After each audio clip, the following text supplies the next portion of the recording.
Policia rrugore ka nisur zbatimin e një strategjie të re për monitorimin e qarkullimit duke zhvendosur fokusin te teknologjia për të shmangur ndalimet e pajustifikuara në akset nacionale. Efektive tashmë janë pajisur me një arsenal të ri, mjetet logjistike që nga dronët deri te mjetet inteligjente të shpejtësisë. Drejtori i Departamentit për Rendin dhe Sigurinë Publike Dimitraj Ziu sqaron se si do të funksionojë ky proces dhe kur do të lejohet ndërhyrja fizike e patrullave.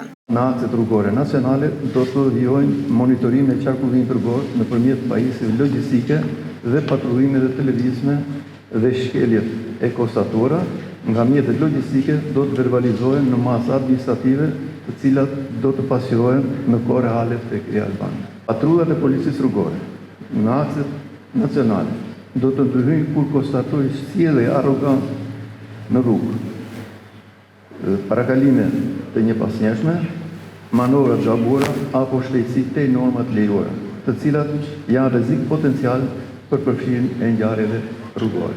Do të bashkëpunohet me qendrën kombëtare të monitorimit të trafikut, me qëllim që shkeljet e konstatora t'i kalojnë policisë rrugore për të plotësuar masat administrative. Përveç akseve kombëtare, kontrolli do të jetë i rrept edhe në qendrat urbane. Grupet e kontrollit do të fokusohen te testet e alkoolit, përdorimit celularit dhe ripisigurimit, ndërsa mjetet ngritëse do të jenë në gatishmëri për të zhbllokuar korsitë e dedikuara nga parkimet e gabuara. Për sa i përket qendrave urbane, shërbimet e policisë rrugore do të vijojnë në grupe kontrolli për teste alkooli, kontroll për shpejtësi, parakalime të gabuara, mosdhënie për parësi këmbësorëve, përdorim i celularit dhe rripave të sigurt.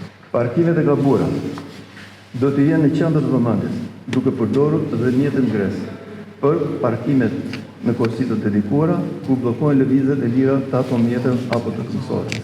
Ndryshimi i strategjisë vjen pas një analize të hollësishme të 4 mujorit të parë të 2026-s, edhe pse ka një përmirësim të lehtë. Ziu tha se shifrat mbeten alarmante, mbi 82.000 gjoba për shpejtësi dhe mbi 1.000 të arrestuar për alkool dhe drejtim mjeti pa patent. Shqetësimi kryesor mbetet humbja e jetëve, ku 1/3 e viktimave i përkasin kategorive më të rrezikuara. Pavarësisht se ka një përmirësim të lehtë, po ngelet shumë shqetësuese sjellje agresive në rrugë, duke shkaktuar aksidente me pasojë humbjen e jetës apo plagosje të qytetarëve. Nga analiza e bërë, rezulton se dinamika dhe shkaqet e aksidenteve pothuajse janë të njëjta me të njëjtën periudhë të vitit të kaluar.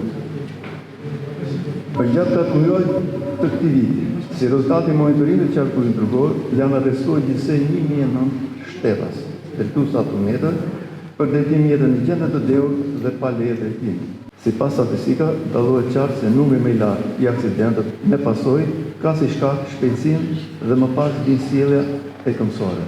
33% janë këmbësorë, motorciklistë dhe biciklistë. Policia rrugore apelon për vëmendje të shtuar pasi çdo shkelje tashmë dokumentohet në kohë reale nga syri i teknologjisë.